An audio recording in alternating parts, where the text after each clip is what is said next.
All right, so we know that Sephardic Jews and the also the Moors, crypto Jews or Moriscos, Marranos, whatever you want to call them. They got taken out of Spain and Portugal. They had to they had to either convert, stop their religious practices, or die or leave. Right. So a lot of them, a lot of these people, Moors and Sephardic Jews, a lot of them were the same. A lot of them were both. Ended up in other parts of Europe. France is one of them. So it says here the Sephardic Jews of Bordeaux.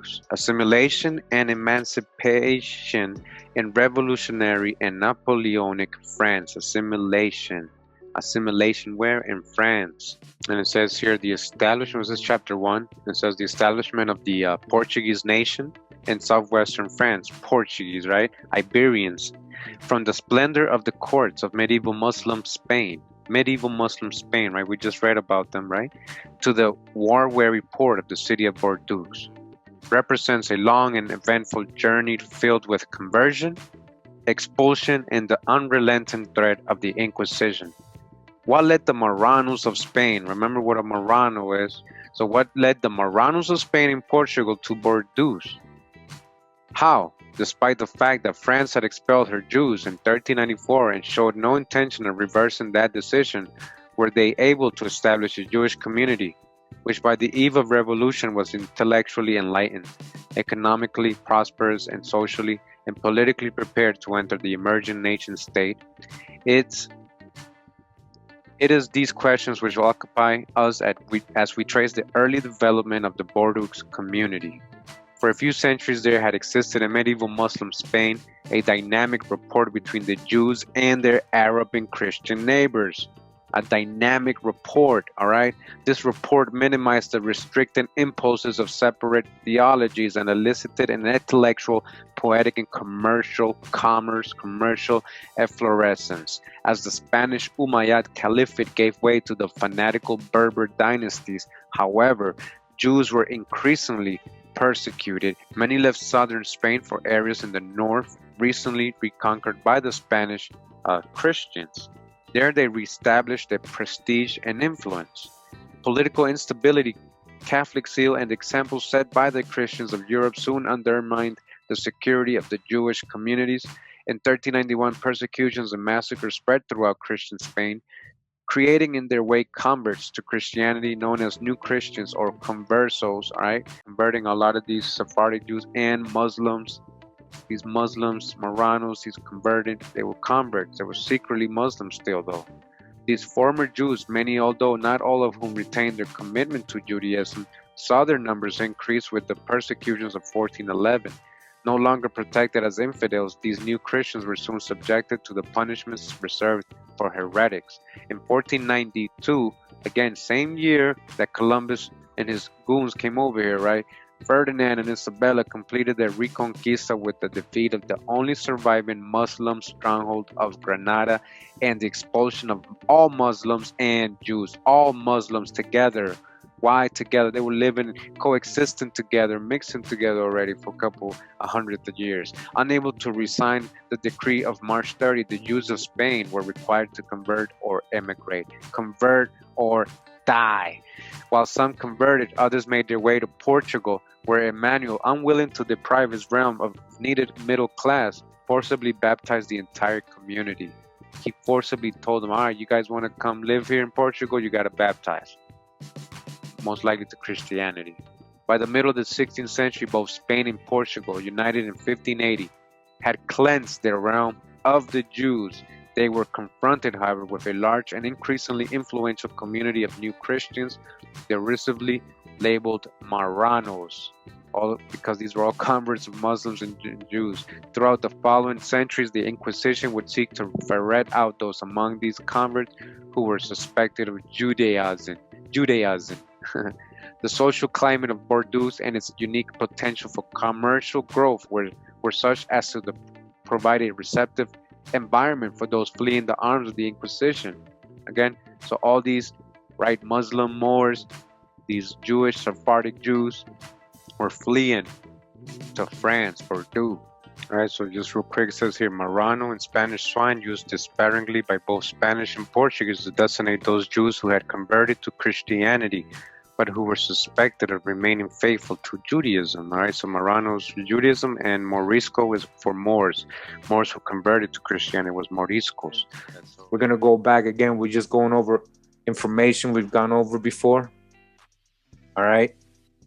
History of the conquest of Spain by the Moors, with a sketch of the civilization which they achieved and imparted to Europe, by Henry Copey in 2 volumes, volume 2, 1892.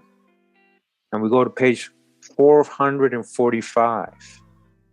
And again, it breaks down Christopher Columbus' name, the Christ bearer, right? That's not his name. What's his name? Salvador Fernandez Sarco, maybe, possibly. All right, we're digging on that.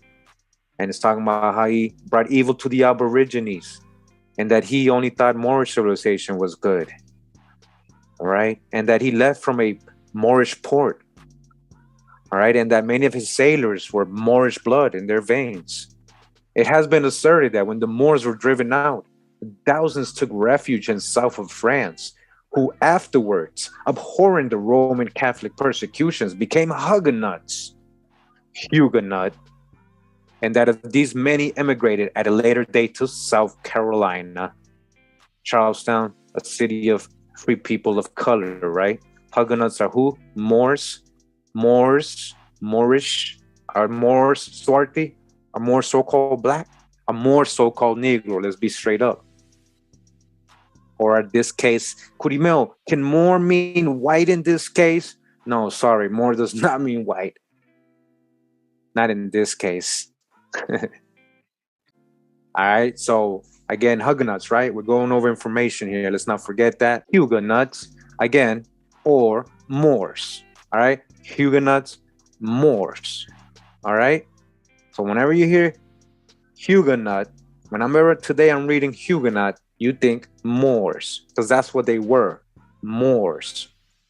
This book here, again, is Jews and Muslims in British Colonial America by Elizabeth Hirschman and Donald Yates. Again, we're just going over information. It says the largest emigration of all occurred with the so-called Huguenots, who, as we shall see, were in many cases second or third generation Spanish and Portuguese Jews, all right? Correlating with this book, talking about Moors ending up in France becoming known as Huguenots, right? Moors were coming from there, Spain and Portugal, right? They had been expelled. They had been expelled by the Catholics, 1492, and then 1493 and 94 in Portugal, all right? So what were they? They were third or second generation Spanish. That's what Huguenots were, Spanish and Portuguese Jews, who we know from past videos were very swarthy, very dark complexion. The Jews of Portugal and Spain were considered, general consensus at the time, Portuguese Jews, Spanish Jews were very dark complexion. People, swarthy. All right. And so again, Huguenots are these people. Basically, again, when we think Huguenot, Moors, right? From Spain and Portugal. I'm not making this up. Don't blame me. It says they were third generation Spanish and Portuguese who traded their French colors for English. So they became known as English, right? They're chameleons. They're like chameleons. They assimilate. That's how they survive. They're the original refugees. The word refugee was first applied to Huguenots of Europe, who are actually Moors. Ding, ding, ding. Magic word of the day. Let that bell ring in your head. Swarthy and Huguenots. All right. But what did they do? They traded their so-called French colors for English, Flemish, or some other nationality as they feared religious persecution. They adapted, they amalgamated. They're like chameleons. Check out my Huguenots video. All right. Very good video. How they were like chameleon style all over wherever they went, assimilating. And a lot of times it wasn't bad. It's just marrying, with local women and everything. It's just creating families. But it was very strategic with it, very smart with it. It says, although the bulk of the refugees fled to North Africa and Ottoman or Turkish lands, they're talking about after the expulsion from Spain and Portugal, Thousands of others sought safety in France. Thousands went to France, right? Remember? And the Low Countries. As Protestantism swept across Western Europe, many of these Jewish conversos and moriscos became often only outwardly Protestant. Again, these conversos, meaning they converted to Christianity by force. That's why they call conversos. And moriscos are basically Muslims who converted into Christianity. That is a morisco. We got the drop on that many times already. All right. So Jewish conversos and moriscos became often only outwardly Protestant. And this is what I was trying to tell you. What is a Protestant? We know these words already. We've come across these words already. So we got Swarthy, Huguenots, and Protestants, right? Protestants. It all goes together. Trust me. It all goes together. Remember, Protestant, Huguenot, same thing. Moors, Protestants, Moors, all kind of the same. Yeah. Swelling the ranks of dissenters, some even provided leaders for the Huguenots, all right? Who? Spaniards that didn't go to Africa, right? Who today supposedly blended in because they're in Africa, right? So they don't say nothing about them, right? Haven't been slaves or carrying names from Spanish and Portuguese. No, they still got their names. So on the other hand, many actually didn't go to North Africa and stayed in Europe and went to other European countries and actually provided leaders for the Huguenots, the Hussites, the Anabaptists, all right, the Calvinists, John Calvin, the Reformed Church. We already know the Huguenots were followers of the Calvinist Reformed teachings. John Calvin actually goes back to Cohen. He's a Sephardic Jew too, crypto Jew. We got this in previous videos, all right, in this same series. German Reformed, Walloons, Mennonites, all right, all these people of color, all these are started by people of color. Mennonites, Dunkers, Quakers, Puritans, and Presbyterians. I'm talking facts to you right now. It's going to be mainstream soon. All right, when they tell you who really founded these so-called sects, religious Christian sects, right? Puritans and Presbyterians and all that. When the British, Dutch, and French began establishing colonies on the Atlantic descent as colonists, not subjects of high political and social rank from their respective countries, but for the most part recently arrived patiently anti-Catholic, newly minted Protestants. That's what they were colonizing the people. You got to understand, kill two birds with one stone.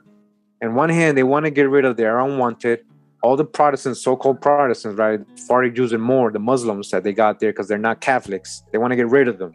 They want to get rid of all their undesirables, all the poor, all that. Most of them were these people. And so they also needed to colonize America and send people over there and provide free labor through their indentures, right? And so they killed two birds with one stone. They'd rather send these people. That's who was really coming over here first. We're talking about people of color, Sephardic, Jewish. We're talking about religious persecution because of the Catholics, not because of white people, but the Catholic Empire. More and more war, yeah. And then you come over here and you do more and more war, more and more war. Get it? Many were debtors, prisoners, or servants, castles of society who were struggling to get onto their own feet in a new country. So remember that there was a lot of European indentured servants coming over here. So we read this book in my video of Abraham Lincoln, where it told us that his mom possibly is Melungeon, and there's a lot of history behind that. Now it says here, Melungeons, the last lost tribe in America. All right, who's the Melungeons? Elizabeth Caldwell Hirschman, a Northburn Kennedy Service editor. And I'm on page 61 of this book, and it says here, now we must supplement the historical record with some additional and significant information.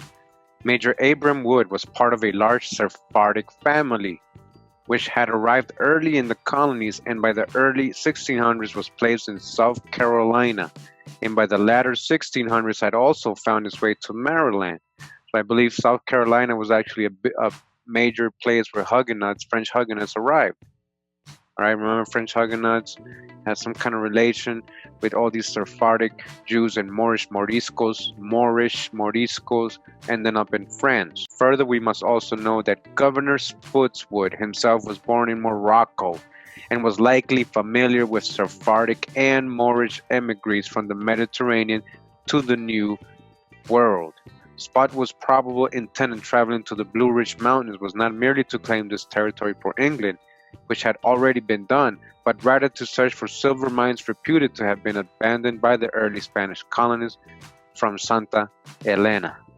Thickening the matter further is the fact that Germania, colony at which he stopped and took on men and supplies, does not appear to have been settled by ethnic Germans, but rather Sephardic Jews. Germania, remember Ashkenaz, these people are all mixing, same people, Turkish tribes from Holland and Bohemia, who were specifically recruited by Spotwoods for their mining and metallurgical expertise. Sephardic Jews from Germania, a colony of Germans, not from Germans, but Sephardic Jews. We should also bear in mind that the Spanish were still actively present in Florida, Louisiana, and other parts of the Southeast during this time period, and further that they and the English were hardly alone on the continent. Further down in the book, it says in 1754, 1755, and 1756, the French and Indians, who's these French, attacked colonial settlements in southwestern Virginia near New River, Reed Creek, and Holston River. A list of those killed, wounded, or taken prisoner has been preserved and is given below. Alright, so they have a list of the names of these people. Alright, pay attention to what they're going to say. It is instructive in that we see on it not only Scotch, Irish, and English names, but also those whose name would seem to indicate Jewish or what? Moorish, Melungeon ancestry. Moorish, what? Melungeon, Moorish, Melungeon ancestry, Jewish. All right, so this is the list. It starts right here. Adam Benjamin, John Coughlin. They're saying these are Jewish Moors, so some of these Welshire. So look, Dutch Jacob, that's Frederick Stern, Benjamin Davis, Isaac Freeland, Lieutenant Wright, Colonel James Patton, Barrier Draper, Cole, Leonard Griffin, Looney, Lee, Mudd, Smith, Mann, Harmon, Moses, John Smith, Looney, Bratton, Smith, Pepper, Medley, Lyon, Goodman, Harrison, Berg, Baker, Stallnaker, Hidden, Stallnaker, Cooney, Hawk, McFarlane, Benchman. All right, that was a long list. So it says also settled in the area of the time were Peter Matthias, Adam David, Jacob and Henry Harmon, William and Richard Hall, Haley Tobias, Philip and Joseph Clapp, Benjamin Angel, David Curry, Richard Hines, James Lyons, Richard Paris, Nathaniel Gist, son of Christopher Gist, Joseph Martin, Alicia Walden, William Carr, William Cadbury, James Albridge, Henry Skaggs, John Henry, Anthony Bledsoe, and John and Valentine Xavier, all I propose of Sephardic Moorish descent, all Sephardic Moorish descent. By the 1770s, they had been joined by Robert and James Davis, Alexander Willie, Hugh Gallion, John Berry, Andrew Charles, John Lewis, Lieutenant Goldman, and by June 1770, nearly Moore's Fort had the following troops. List of the troops at Forts Moore, right? So there's a list of all these names. It says down here on 22 July 1776, Virginia organized a battalion of soldiers from the southwestern portion of the state to battle the Cherokee Indians.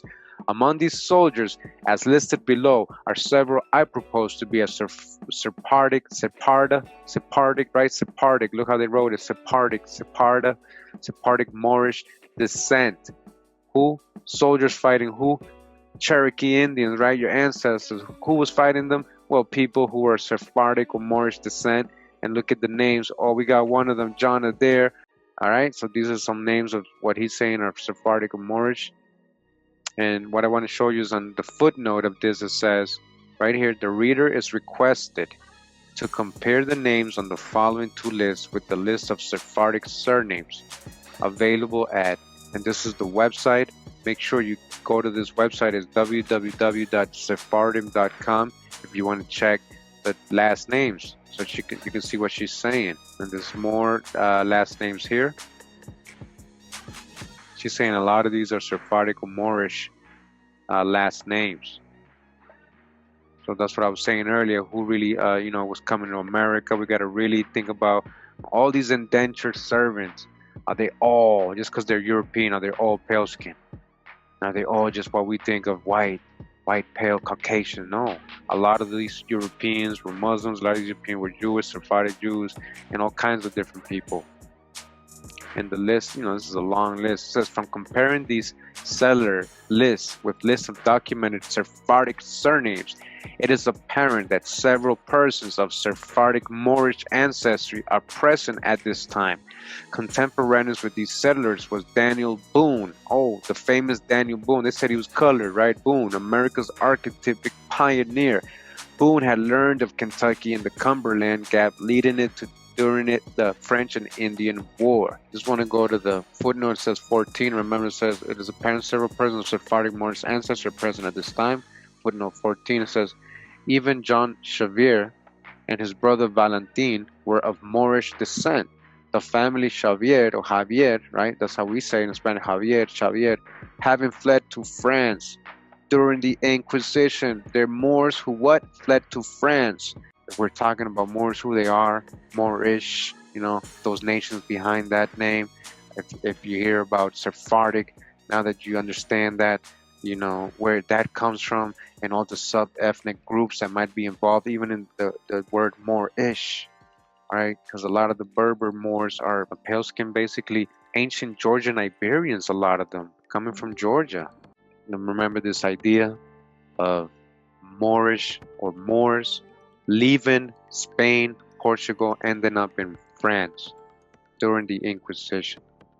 And from there, what happened to them after they got to France? What happened to them? One last thing in this book, I just want to read here. It says, one other early families living at Fort Blackmore was Samuel Alley and his daughter Polly, who was captured by Indians but later escaped. When reading through these historical events, I was suddenly struck by the names returned to the listing of Sephardic and Moorish surnames. Again, Sephardic and Moorish together. And discovered that, with the exception of John Carter and Harry Innes, most of the other settlers appeared to be of Sephardic Moorish descent. All right, that's 16. And it says 16, Volumes 1-9 of Colonial Families of the Eastern Shore of Maryland, Westminster, Maryland Family Line Publications, says, were examined for Sephardic, Moorish, and or Melungeon first names and surnames. Inspection of genealogy suggested that of the following families were of Sephardic Moorish descent. Numbers in parentheses, following family names are pasted. So these are the names and last names, all right? I just want you to choose a footnote. There's actually a whole study on this. And you can see the list of names, and it goes on. Look how big it is. All right? It says here, list the following families, which I found to have predominantly Sephardic, Moorish, Melungeon first names. Addington, Bryson, Borough, all right, keeps going. The Washington County, Virginia, and all these lists.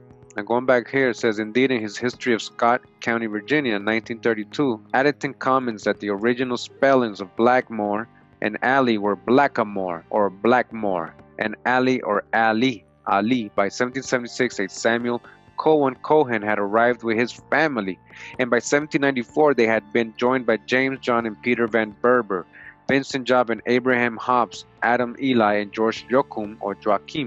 By 1783, Daniel and Manassas Frio had opened a dry goods store in Abington, Virginia, and by 1784, Joseph Gibbs, Samuel Ware, Ashwell Rollins, Andrew Greer, Valentin Sevier, and Archibald Stone had settled in Jonesboro, Tennessee. In essence, a small Sephardic Moorish Melungeon community had formed in the midst of the Appalachian wilderness.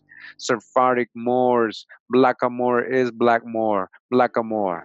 All right, just want to correlate it real quick because I found this in this book. Just read a little bit. It's called Appalachian Folkways by John B. Reeder. And it says here, who are the Melungeons? Possible origins of the term Melungeon are interesting yet confusing. The French word mélanger means mixed or blended. The Greek melas means dark or black. The African Portuguese melungo or melango means shipmate. All right, shipmate. The Turkish terms melan and khan, which together sound like melungeon, translate as damned fool. Several colorful theories surround the Melungeon origins, but the most plausible traces Melungeons to the dark-skinned peoples of North Africa and Iberia, Spain, and Portugal. In possibly Turkey, Brent Kennedy, who is a Melungeon and a contemporary expert on the subject, discovered his own genetic connection to the Mediterranean through a rare illness, erythema nodosum sarcoidosis, that he contracted in 1988. Kennedy's ensuing field and documentary research pointed to Mediterranean Moors, Turks, Berbers, and Iberians. If we accept that Melungeons came from the Mediterranean stock, how did they arrive in Appalachia so early before 1700? Kennedy distills his thoughts. I contend that the remnants of João Juan Pardo's forts, joined by the Portuguese refugees from Santa Elena, and possibly a few stray Dominicans and Jesuits, exiled Moorish, French Huguenots, again, exiled Moorish, French Huguenots, and escaped Acadians, along with Drakes and perhaps other freed Turkish, Moorish, and Iberian captives survived on these shores. Combined forces over the ensuing years moved to the hinterlands, intermarried with various Carolina and Virginia Native Americans, and eventually became the reclusive Melungeons. I strongly contend that the Turkish Moorish element was, at least in the beginning, the predominant one, explaining why the probable Turkish self-descriptive term Melungeon came to be associated with various populations regardless of their location. All right, so remember that we learned that possibly that Abraham Lincoln's mom, who was very dark-skinned, and him himself, who was dark-skinned, right, she might have been Melungeon. We learned that, right? So this book saying, Melungeons are basically these people who basically mix with natives people over here, and we already. And one last thing I want to read in this video says here, the Henry M. Jackson School of International Studies, Strom Center for Jewish Studies, University of Washington. It says Sephardic by birth, Maserano by choice, reclaiming my Sephardic heritage. It says by Abby Maserano, and there's some kind of image here of a census most likely. It says, when I was 18, I decided to change my last name. Until that point, I was Abby Diamond, daughter of two lifelong Jewish educators, desperately trying to understand who I was as a admittedly quite angsty teenager and a young Jew growing up in Texas.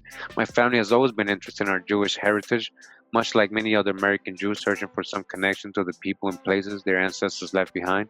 When my great-grandfather Denny was a young boy, he emigrated to the United States from Salonika.